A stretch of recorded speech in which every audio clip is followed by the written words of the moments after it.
Bíblia, por gentileza. Abra em Isaías capítulo 33, versículo 5. Obrigado, Zé. Amém, gente. Isaías 33, 5. Hoje nós vamos falar, hoje começa, são 7 chaves para a vida abundante o tema. Nós vamos estar estudando com a ajuda do Espírito Santo, aprofundando coisas que nós já sabemos. Mas nós vamos estar cada semana, dessa sexta-feira, analisando uma das chaves. Eu quero que vocês escrevam elas e medite nelas. Porque se você usar essas 7 chaves, a Bíblia diz assim: por um caminho o inimigo virá contra você. Por um caminho, mas por 7 fugirá. Então tem 7 portas que o Senhor quer abrir e 7 portas que o Senhor quer fechar. E nós vamos falar das 7 chaves para a vida abundante. Isaías 33, 5. Eu peguei 33, 6, perdão. Eu peguei aqui Isaías 33, 6 na nova tradução linguagem de hoje, porque aqui nessa tradução diz a palavra-chave. Olha só. Isaías 33, 6. Ele será o firme fundamento nos tempos em que você pertence, uma grande riqueza de salvação, sabedoria e conhecimento. O temor do Senhor é a chave desse tesouro. Algumas traduções dizem assim: o temor do Senhor é o tesouro. Não. Na verdade, o nosso tesouro é o Senhor. Então, o temor não pode ser o tesouro. Então, eu concordo com essa tradução aqui, a NVI, que diz: o temor do Senhor é a chave desse tesouro. Então, uma das chaves, pode sentar, meus amados. Uma das chaves que nós queremos meditar é sobre o temor. Temor não quer dizer medo. Temor não quer dizer medo. Muitas pessoas pensam que temor é ter medo. Não. Justamente o contrário. Porque em 1 João 4,18 diz que aquele que conhecer a Deus, o amor de Deus revelado a nós, afasta todo medo. Então o medo é uma desconfiança, o medo é uma preocupação quanto à aceitação. O que é medo? Como é que ele vai me receber? Será que ele vai jogar meu pecado na minha cara? Não foi o que aconteceu com Adão? Assim que ele pecou, ele se escondeu, e quando Deus chegou, ele disse: eu tive medo. Então, o pecado, na vida do pecador, quando o pecado entra, ele entra como um veneno da serpente, e alucina a pessoa. Porque pior que o pecado é a culpa. Porque a culpa, ao invés da pessoa confessar e receber o perdão, para dali o Espírito tirar a pessoa do pecado aos poucos, o que o inimigo faz? Ele entra através do pecado, coloca 2 coisas. A culpa: Deus não quer mais saber de você. Agora que você pecou, para você acabou. E através do pecado ele coloca a culpa, para que Deus se torne desinteressante. E através do pecado ele coloca um aumento exagerado do prazer. Ou seja, quanto mais você peca, mais o pecado se torna gostoso. Então aí a pessoa ela não quer mais o perdão, ela quer o pecado. Porque o pecado, quando você experimenta ele, se você não pedir perdão, você vai sentir culpa e vai sentir um desejo desenfreado. Quanto mais você peca, mais você quer pecar e não tem volta. É muito difícil uma pessoa que se mata, porque o pecado ele mata, ele conseguir voltar se não for alguém intercedendo. E se não estiver ouvindo uma palavra como essa, ele já, não havendo profecia, a pessoa já se sente culpada. E diz: que adianta eu orar agora que eu fiz isso? Que adianta eu ir na igreja? Eu sou hipócrita, eu vou chegar lá, depois de tudo que eu fiz. Aí pensa que Deus não quer perdoar. Mas Deus quer perdoar, né, irmãos? Então o temor é o contrário de medo. O temor é ter o interior resolvido, sabendo que o sangue de Jesus nos purifica de todo pecado. E quando você confessa, Deus se torna o teu advogado. Ele entra e diz: agora eu não só te perdoo, que eu vou trabalhar na sua vida para tirar você deste pecado. Isso é responsabilidade minha. Deus se torna então o ajudador daquele que confessa. A hora que você reconhece o seu pecado, o Senhor já não vai mais te culpar. A gente sempre lê na Santa Ceia, 1 Coríntios capítulo 11, que fala que quando nós confessamos o pecado, nós não somos julgados. Nós não somos julgados. Quando você chama pecado de pecado, Deus não vai ficar agora te condenando em cima daquilo. Olha só, 1 Coríntios capítulo 11, diz assim, queridos. 32, 31.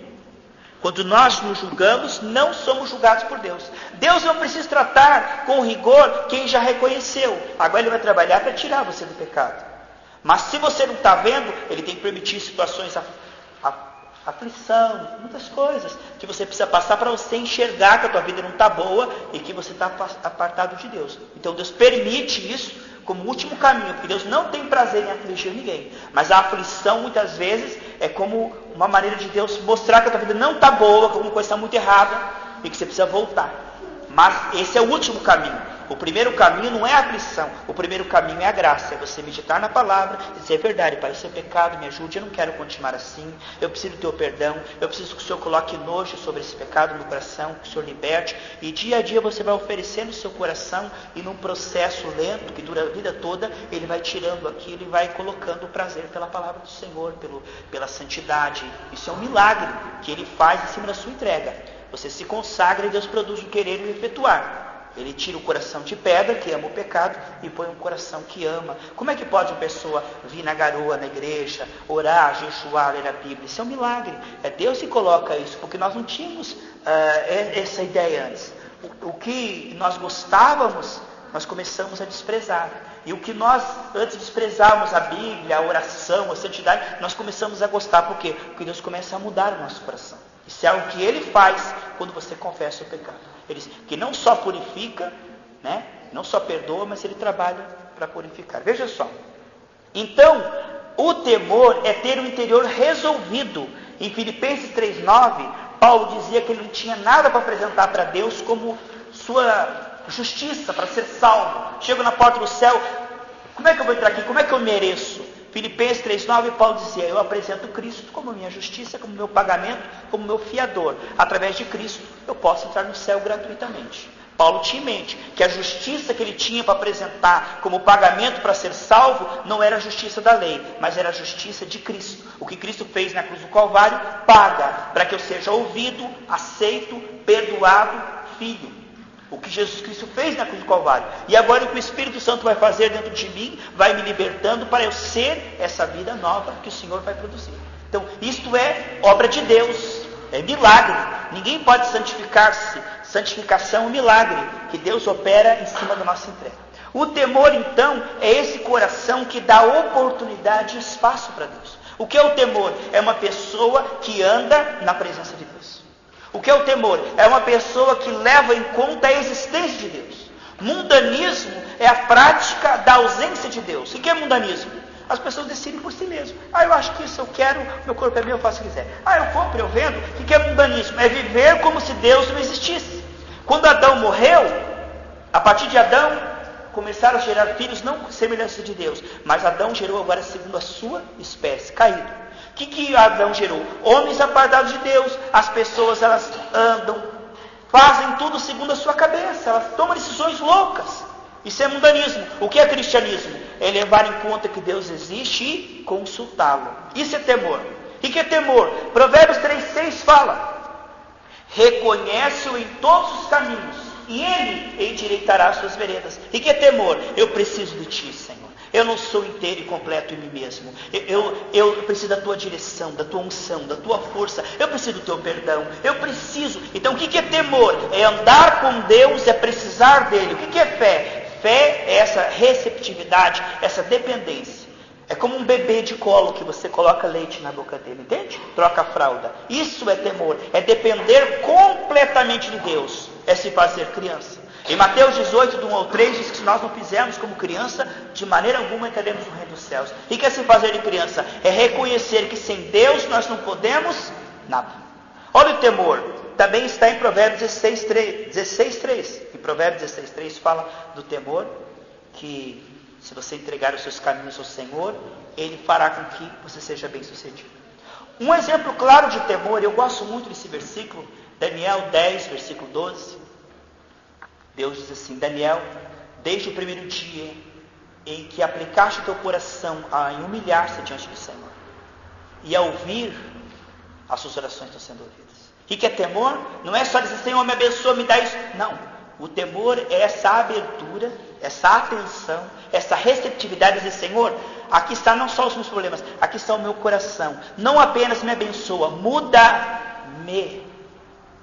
Então Daniel disse: Senhor, eu sou fraco, eu preciso da tua força, eu preciso da tua direção, e eu estou aberto para te ouvir. Porque hoje, irmãos, nós temos uma geração que não é ensinada a ouvir a Deus, mas apenas querer que Deus ouça elas, os seus caminhos. O que é o temor? É dizer, Senhor, se eu estiver errado, o Senhor pode falar. Pai, se eu estiver tomando a decisão errada, eu te dou toda a liberdade. Se eu estiver no lugar errado, me arranca de lá. Se eu estiver com a pessoa errada, me afasta dessa pessoa. E que é o temor? É dar espaço e liberdade para Deus fazer do jeito dele, no tempo dele e do modo dele. É dar, como se diz, carta branca, faça o que o Senhor quiser, Deus. E sabe como é que Deus responde? Ele tem muitas maneiras de responder. Se você perguntar, se tiver temor do Senhor, Senhor, eu preciso saber se é esse emprego, se é essa esposa, se é essa cidade que eu quero. Quando você pergunta isso, é tão precioso para o Senhor, porque nós vemos bilhões de pessoas que fazem o que quer, vão onde quer, né? Tiago diz que é maligno, amanhã eu vou, eu faço, uma pessoa independente. Porque o primeiro pecado de Adão não foi matar, roubar, se prostituir. Esses pecados vieram depois. O pecado de Adão foi escolher comer da árvore do conhecimento do bem e do mal e dizer, a minha vida quem vai decidir sou eu. Eu vou, o que eu faço o que eu quero, penso o que eu quero. A independência, certo? Isso é morte espiritual. O que é o contrário de independência?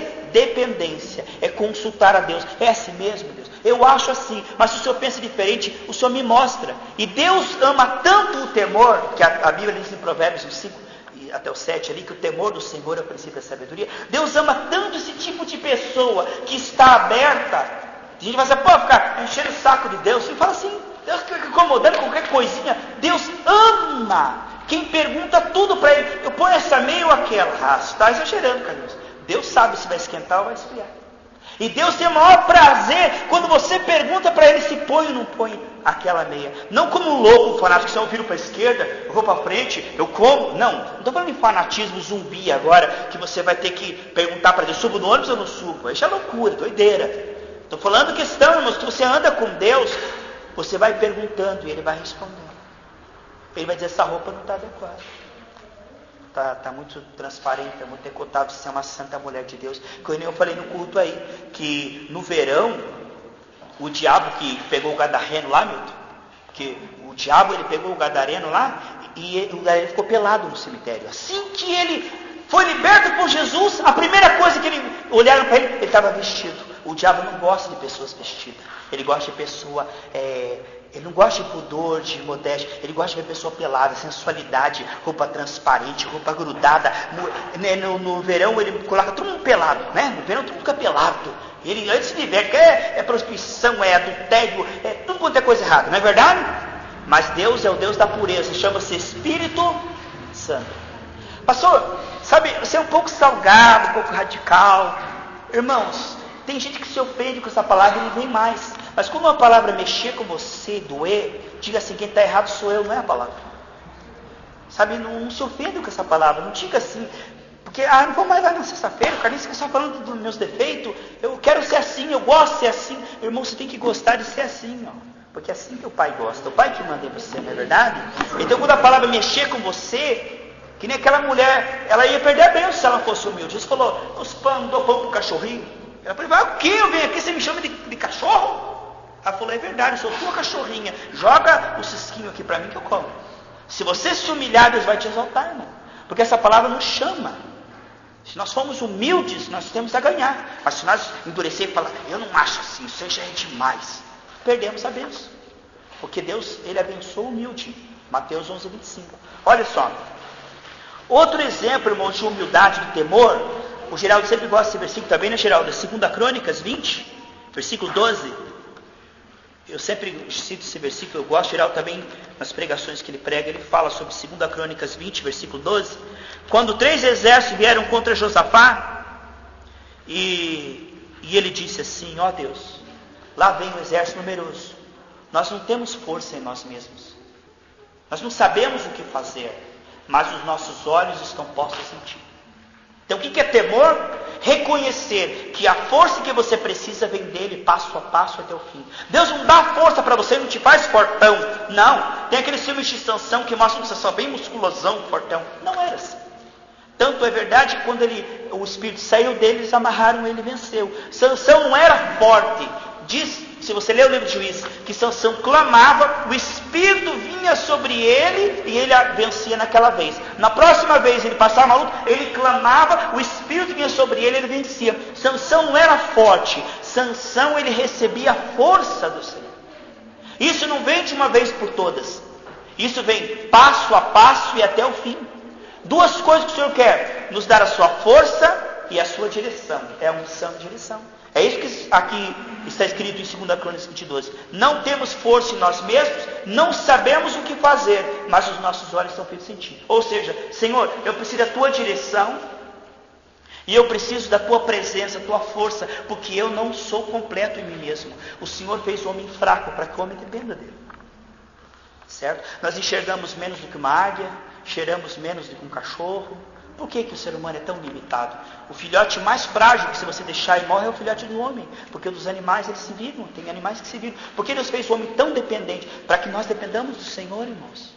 Nós somos tão pequenos na nossa carne, mas no Senhor tudo nós podemos naquele que nos fortalece. Né? Então nós precisamos aprender que o temor do Senhor é nunca se achar sabichão.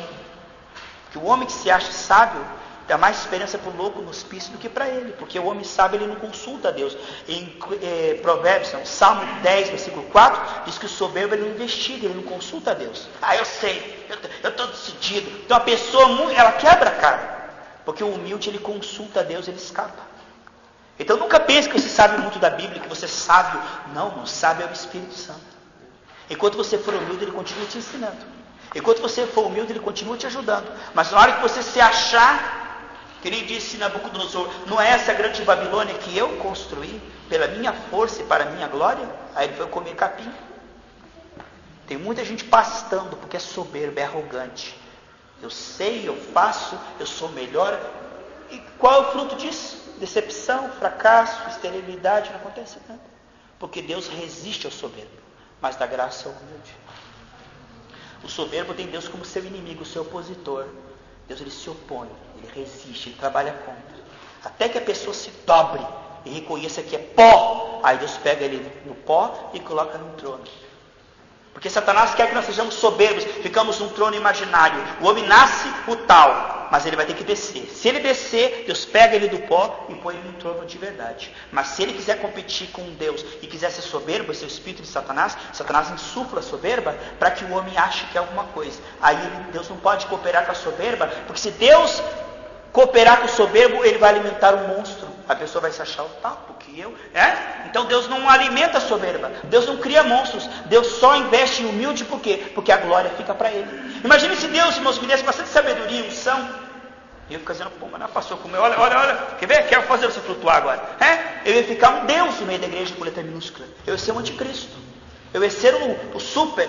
Ninguém é pastor como eu. Deus não promove pastores, ele promove a Cristo. Quando um pastor fica muito grandão, pode saber que não é Deus que está ajudando ele. Porque quando Deus estiver ajudando um pastor, ele pode ser um pastor muito grande, mas ele nunca vai se comparar com ninguém, nunca vai dizer que ele é alguma coisa. Ele sempre vai trazer glória para Cristo e só para Cristo. Essa é a marca daquele que o Espírito, porque o Espírito ele aponta para Cristo. O Espírito não aponta para a placa nem para pessoas. Tem pessoa que tem a falsa humildade. Não, irmãos, eu não sou nada, tal. Mas só, irmão, ninguém é usado como eu. Ele dá uma bola fora, ele não consegue, porque a soberba ela aparece. Tem gente que tem aquela falsa humildade. Ah, irmãos, olha para mim, que eu não sou nada. Ei, irmão, eu estou arrebentando. Se contradisse. Você não está arrebentando, ninguém está arrebentando. É Jesus que sai na sua vida, que se ele sair, você vira um bicho. Então, não adianta, a falsa humildade, ela é soberba disfarçada. A verdadeira humildade, irmãos, não é dizer se eu sou ou se eu não sou. A verdadeira humildade é nem comentar a si mesmo. Eu não estou aqui para pregar Carlinhos. Humildade não é dizer se eu sou ou se eu não sou, e ficar me defendendo e falando de mim. Por quê? Não, humildade é pregar a Cristo e levar o povo a se interessar por Cristo e acabou. Todos iguais aqui. Não tem que ter personalidade. Não é humildade ficar, irmão, você sabe que eu sou um pó, eu sou um verme. Isso não é humildade. Humildade é falar de Cristo, é ensinar as pessoas a amar, a conhecer, a seguir a Cristo. Nós estamos aqui todos juntos, amém? Isso é humildade. Então veja que o temor do Senhor é isto. Esta é uma das chaves. Por que muitas pessoas não crescem, não alcançam nada, não desenvolvem, não amadurecem, não chegam a varão perfeito? Por quê? Por causa da soberba. As pessoas estão sempre se comparando, se medindo, se achando. Isso é um veneno, irmãos. Um pouco de fermento libera toda a massa. Diga, Senhor, me ensina, Pai, o temor do Senhor. E essas chaves, irmãos, que eu vou pregar aqui, não é coisa que Deus está exigindo de nós. Essas 7 chaves são 7 presentes que Deus quer nos dar essas 7 semanas. São 7 necessidades desapercebidas, 7 coisas que nós vamos orar, que nós não estamos orando, e Deus vai começar a nos dar. Peça, Senhor, me dá o temor do Senhor. Me dá um coração que teme, Senhor, que respeite o Senhor. O temor do Senhor, irmãos, é uma coisa tão linda. Nós podemos ver lá em Atos capítulo 3. O temor do Senhor não é a falsa humildade. Pedro e João chegaram, eles não chegaram assim para o aleijado. Olha a falsa humildade. O aleijado, não olha para mim não, porque eu não tenho nada para você, eu sou pó, eu sou verme. Não, o temor do Senhor não é ficar se denigrindo. Eles falaram para o cego, olha para nós. E quando eles olharam, eles sentiram unção. Certo? A unção tem que aparecer. Tem gente que chega no púlpito, irmãos, não esperem nada de mim, porque eu não tenho nada para vocês, irmãos, eu sou um verme. Olha, irmãos, eu não tenho nada. Pois se não tem nada, então desce esse púlpito aí. Porque tem que estar no púlpito cheio do Espírito Santo. É ou não é? Então Pedro e João disseram, olhe para nós. E quando eles olharam, ele falou, levanta e anda. A unção na minha vida, tem unção na minha vida. Então, o temor não é ficar dizendo que você não tem unção. Mas assim que o aleijado levantou, o aleijado se apegou nele. E eles iam para um lado, o aleijado ia. Eles iam para o outro. Aí ele falou, o que você está olhando para nós? O que você está olhando para mim? Foi Jesus. Foi o nome de Jesus. Não foi nossa oração, não foi nosso jejum, não foi nossa piedade. Eu quero dizer para todos vocês que não temos nada com isso. O Jesus que vocês crucificaram, ele citou e o nome dele curou este homem. Veja, no início disseram, olhe para nós. Mas quando o povo começaram a olhar para eles, eles falaram, ei, não olhe mais para nós. O milagre já aconteceu, a unção já se manifestou. Agora eu vou atribuir a fonte. Não foi nós. E vai ser, irmãos, estou em consagração, pode vir. Estou sem comer, estou quase morrendo, irmãos. Mas você vai ser abençoado. Isso não é o temor. Quando jejuar, não conta para ninguém. Pedro, isso não é a nossa consagração. Não é porque nós estamos em jejum. Eles não é pela nossa piedade. Irmãos, é porque meu coração é tão amoroso, quando eu oro, Deus responde. Não é. Não é. É porque Jesus morreu e ressuscitou. É por isso que acontece. A fonte é Ele, é por causa disso que acontece. Não é porque eu sou, porque eu oro, porque eu falo, porque eu prego. Isso não é o temor do Senhor. O temor do Senhor é porque Jesus morreu e ressuscitou. Eu vou orar por você, você vai receber. Mas por quê? Porque Ele é a fonte, para a glória dEle. Então, a pessoa que tem o temor do Senhor, ele se move na unção e direção do Espírito Santo. E depois que tudo acontece, ele atribui e deixa bem claro, olha, foi o Senhor. A glória vai toda para o Senhor, amém, irmãos? Tudo que você fizer, quando você fizer no temor, faz muita diferença. Por exemplo, eu pego o microfone e digo, Senhor, tem que fluir. E eu quero que esse povo não apenas seja abençoado, porque quando fluir, Senhor, vai ter curas, vai ter prosperidade, vai ter milagres, mas eu quero que através disso, Senhor, as pessoas se voltem a Ti e reconheçam o Senhor, amém? Isso é o temor. Lembra de lá Lucas 17, 17 e 18, que os 10 leprosos foram curados e Jesus ficou triste? Ele disse, só faltou esse estrangeiro para dar glória a Deus. O que é o temor? É querer que através do milagre as pessoas larguem o mundanismo e se voltem para Deus. Eu não quero só que você seja curado, próspero. Eu não fico feliz só se você se multiplicar e essa igreja lotar. Eu quero que através de tudo isso nós ganhamos um povo santo que teme o Senhor e se volta para o Senhor. Veja, isso é o temor. O temor tem então Deus como fonte, porque flui a unção, mas tem Deus como alvo. Através de tudo isso que vocês se voltem mais para o Senhor e saiam do pecado e se arrependam do seu pecado. Amém? Veja que coisa linda, irmãos. O temor do Senhor. Por que muitas pessoas, o que elas fazem não vai para frente? Por falta do temor do Senhor. Se não tem essa chave, não vai para frente. Eu pego o microfone, eu posso cantar bonito ou feio, isso não significa nada. Mas Deus vai fluir. E eu estou cantando, dizendo, Senhor, através desse louvor, as pessoas vão se voltar a Ti. Isso é o temor do Senhor. Não é o que você faz, mas a motivação que faz. Senhor, me dá muito dinheiro. Para quê? Para você se aparecer e passar com o carro aí na frente e dizer que são tal? Não, Senhor. Para eu ajudar as pessoas. Para mim ajudar a Tua obra. Para mim ajudar a minha família. Para mim ter uma vida digna. E todo mundo que olhar para mim e falar, o Deus dele é o Deus da prosperidade. E ver que o meu Deus é para isso? Então Deus vai te dar. Isso é o temor do Senhor. Veja, em Tiago 4, 1 e 2, assim, vocês pedem e não recebem, porque pedem errado. O temor do Senhor é pedir para a glória de Deus. Senhor, me dá uma esposa. Para quê? Para a Tua glória, Senhor. Senhor, me dá bastante filhos, para quê? Para a Tua glória. Aí Ele dá. Isso é o temor do Senhor, é fazer. Senhor, me ajuda a ser o melhor vendedor aqui nessa empresa. Para quê? Para se destacar, colocar uma estrelinha, o meu nome lá, e você, pô, você é o cara. Não! Para que todo mundo veja que o meu Deus me ajuda mais do que qualquer outro Deus dos outros aí. A macumba deles não dá tanto resultado como o meu Deus. Então, quando você começa a adquirir muito resultado e se destacar, e você tem o temor, como aconteceu com Daniel. Daniel disse, olha, o meu Deus está me fazendo destacar. José disse, olha, o meu Deus é que me revela os segredos. Veja, se você se destacar no temor do Senhor, o Senhor vai ser glorificado. Agora, se você quer se destacar para a tua vaidade, isso é pecado. Porque tudo que você pedir, se for no temor do Senhor, Deus vai te dar. Senhor, eu quero um ministério mundial. Para quê? Para aparecer tua foto e tudo aí? Não, Senhor, porque eu quero realmente que o teu nome encha toda a terra. E eu não quero. Porque esse negócio de dizer, irmãos, que eu vou ganhar esse mundo é mentira. Eu não vou ganhar esse mundo. Eu e muitos outros. Porque a Bíblia diz assim, que Deus enviou a sua palavra e uma multidão a levou. Pensar que eu vou fazer a obra de Deus, eu vou fazer uma parte da obra de Deus. Porque a obra de Deus é feita por muita gente boa. Tem muita gente pregando essa palavra que eu nunca vou conhecer, não conheci, mas está ganhando almas. Eu não sou o único pregador da palavra de Deus. Eu não prego a palavra de Deus, eu também prego a palavra de Deus. Deus não me usa, Deus também me usa, Ele usa muitos outros. Então, isso que é o temor, é ver o corpo de Cristo. Agora, irmãos, eu estou com uma unção tão grande que eu vou ganhar essa nação. Ele está dizendo, todos os pastores aqui estão no meu chinelo. Isso é humildade? Eu vou ganhar essa nação, meus irmãos. A minha placa vai ganhar essa nação, porque os pastores estão tudo com medo de mim, porque eu vou ganhar. Esse não é o Espírito de Deus, meu irmão. O Espírito de Deus diz, eu não vou ganhar essa nação. O corpo de Cristo, muita gente junto comigo, nós vamos ganhar essa nação. Nós vamos ganhar esse país. Então, essa é a mentalidade de corpo, de ver que Deus não fala através de mim, Deus também fala através de mim. Quando você se achar o cara, o tal, o bam, sabe que já não é mais o Espírito Santo, já saiu fora. Porque o Espírito Santo, irmãos, ele é humilde e é onde ele está, a humildade. Aquele que se colocar no último lugar, Deus coloca no primeiro.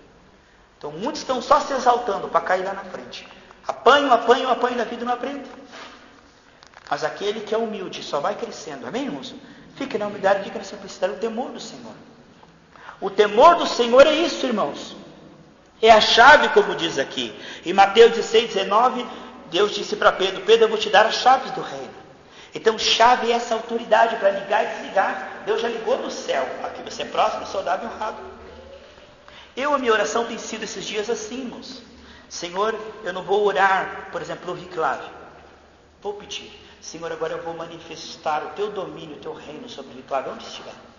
Aonde estiver, Senhor, agora estou manifestando o seu poder. Aonde ele estiver agora, Pai, está indo. Porque eu sou um canal e o Senhor é o poder. Eu estou manifestando, estou liberando, estou determinando agora, Pai. Agora estou ligando em nome de Jesus. Isto é a oração da fé. É a oração que libera Deus. Que libera o domínio de Deus. Porque Deus disse, a tua vontade seja feita na terra como no céu. No céu Deus tem o domínio. Deus nos deu o domínio, irmãos. Sujeitai a terra, ele disse. Sujeitar a terra, o ambiente, o mal, tudo deve estar sujeito à sua fé, à sua oração. Você não pede, você manda. Diante de Deus você pede, é claro, mas diante das circunstâncias, dos demônios, da enfermidade no seu corpo, do teu problema, da tua conta bancária, você manda.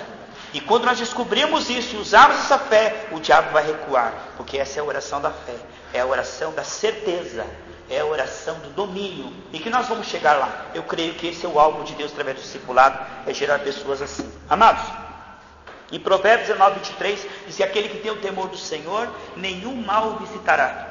Você sairá ileso se você tiver o temor do Senhor. Sabe por quê? Porque você vai perguntar, e de uma maneira ou de outra Deus vai responder. Porque Deus sabe como se comunicar com você, e Ele nunca falará por enigmas. Provérbios 19, 23.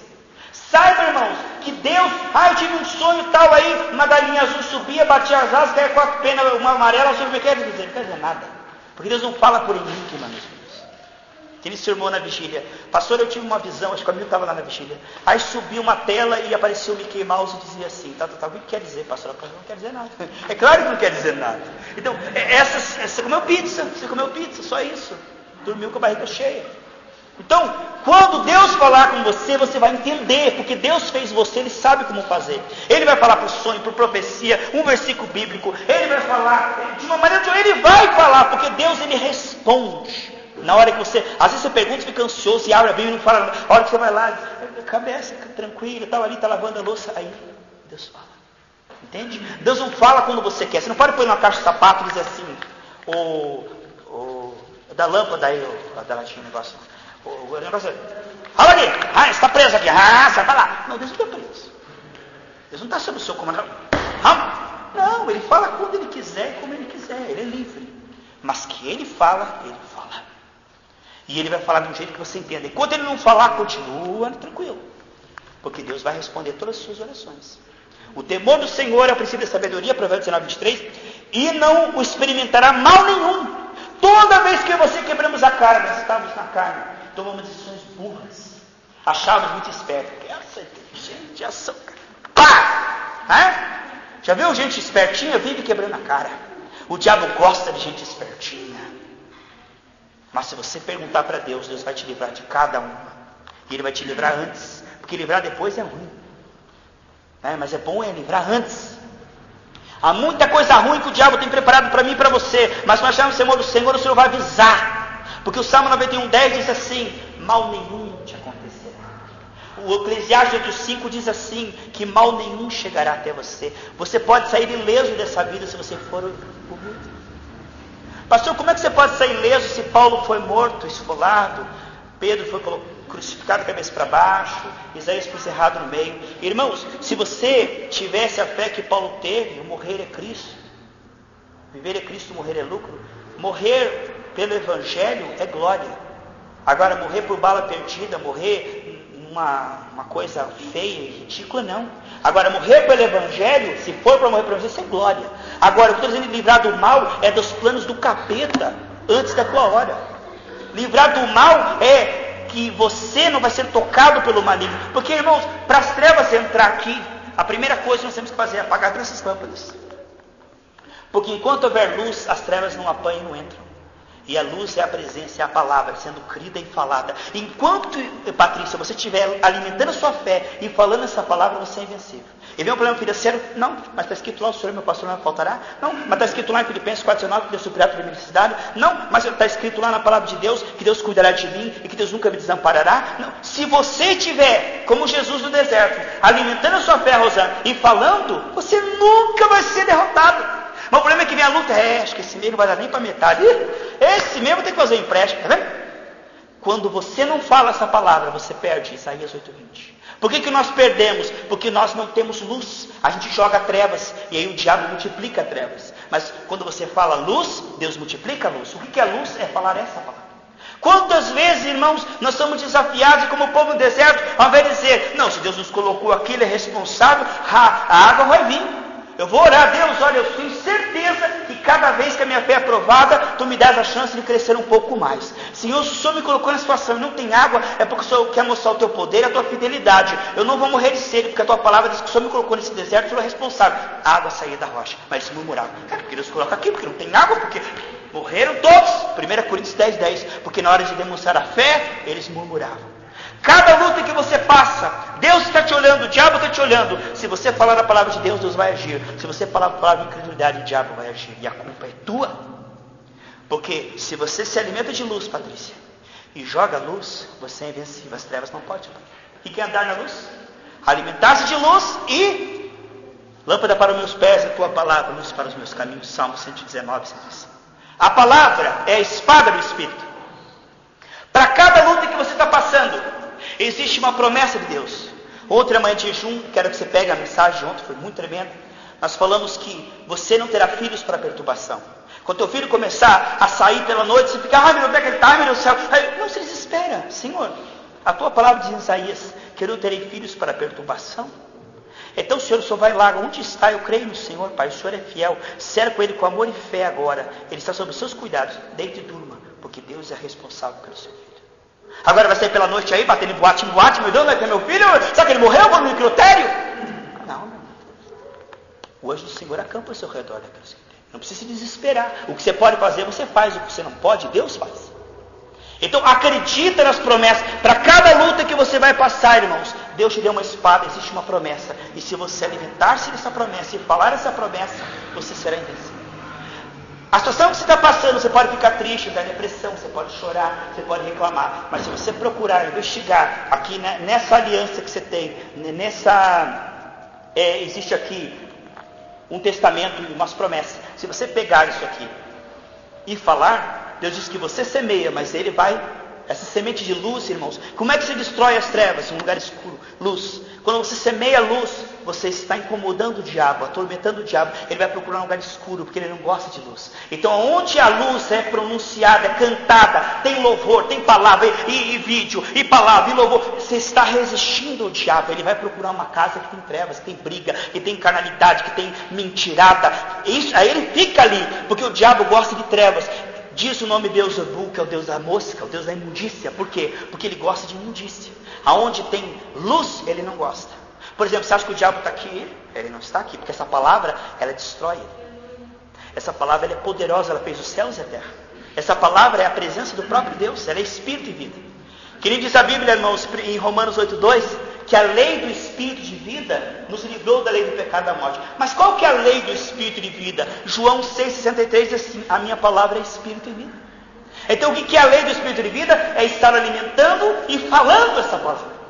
Irmão, quando você passar uma luta, bater um martelo no dedo, siga o sangue de Jesus, fale alguma coisa boa, porque se você falar coisas más, você atrai demônios.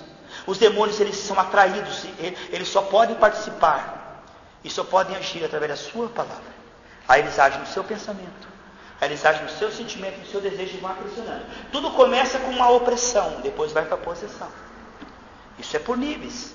Tem pessoas que vão, o diabo vai se sentindo mal, o diabo vai, e a pessoa cada vez pior. Diz lá em Apocalipse, quanto mais as pragas vinham, em vez do povo se arrepender, aí que eles murmuravam mais. E as feridas vinham e eles murmuravam. Então tem gente que está sofrendo lá fora, se Deus existisse, não está sofrendo desse jeito. Ué, estou com dor de dente, não existe dentista, por isso que estou sofrendo. Ué, vai lá, tem um consultório, meu irmão, vai lá. Agora, só porque eu estou com dor de dente, é porque não existe dentista?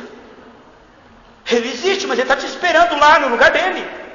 Só porque você está sofrendo, não existe Deus? Existe Deus, vai procurá-lo. Porque não foi Deus que se afastou do homem, foi o homem que se afastou de Deus. O teu sofrimento não é prova de que Deus não existe. O teu sofrimento existe uma oportunidade aí, existe uma esquina. O diabo está de olho em você, Deus está de olho em você. Aquele que você der lugar, esse vai ter o seu Senhor. Romanos 6,16. Aquele que você se entregar e se oferecer, ele será o seu Senhor. Se você se oferecer à palavra, você é de Deus. Se você se entregar à incredulidade, você é do diabo. Quem escolhe o céu e o inferno, não é nem Deus nem o diabo, é você. Pastor, você acabou para o céu ou para o inferno? Você que vai escolher isso. As suas decisões estão sendo tomadas. Isso aí Deus te dá a oportunidade, o diabo também. Não está definido ainda. Não está definido. Porque você pode desistir, porque a Bíblia diz que perseverar até o fim será salvo. Deus te dá unção e te dá fé. Mas isso não está escrito lá no céu assim. Eu predestino você, céu. Deixa eu pensar. Não, Deus não fica assim, escolhendo um e outro. Ele predestinou que todos que aceitassem a Cristo fossem salvos. E perseverassem até o fim. Então Deus quer você no céu, mas o diabo quer você no inferno. Os dois estão disputando você. Aquele que você der lugar, esse será o teu Senhor. Vamos dar lugar ao Espírito Santo. Então eu convido você, 7 semanas, não temos muito tempo. Eu quero acabar no horário, que vai ter uma reunião do conselho lá embaixo, a pastora pediu para mim, então eu vou acabar no horário. E semana que vem a gente prorroga um pouquinho mais, tá bom? Amados, o temor do Senhor. Que Deus nos ajude, irmãos, a isto. Consulte ao Senhor, investigue, seja um crente xarope no bom sentido. Pergunte tudo. É aqui mesmo que o Senhor quer, Pai? Ó Deus, é esse prego mesmo? O Senhor está... Pergunte. Deus ama aquele que sempre está perguntando. Isso é muito raro, irmãos. As pessoas não perguntam mais. Elas só estão cheias de Senhor. Abençoa, Senhor, as minhas ideias. Abençoa os meus sonhos, Senhor. Eu vou para São Paulo, Senhor. Abençoa a minha malharia lá em São Paulo. Mas nem quer saber se Deus quer, não. Eu vou porque eu tenho que ir, porque eu estou endividado. Um exemplo, uma malharia lá em São Paulo. Estou dando um exemplo. Ou a pessoa está passando luta aqui, liga para um parente. Um parente do Rio Grande do Sul. E aí, tchê, tá bom aí? Como é que tá próximo para ir matar? Eu vou para lá. Não é assim, irmão. A nossa vida não é nossa. Na água do batismo nós entregamos para o Senhor. Então você não saia do lugar que Deus te colocou sem ter certeza que essa é a vontade do Senhor. Fique, sofra e pergunte. E Deus vai te responder. Amém? São 9 horas, né? Nós vamos terminar. E você persevera no que você ouviu. Isso que você ouviu é uma chave.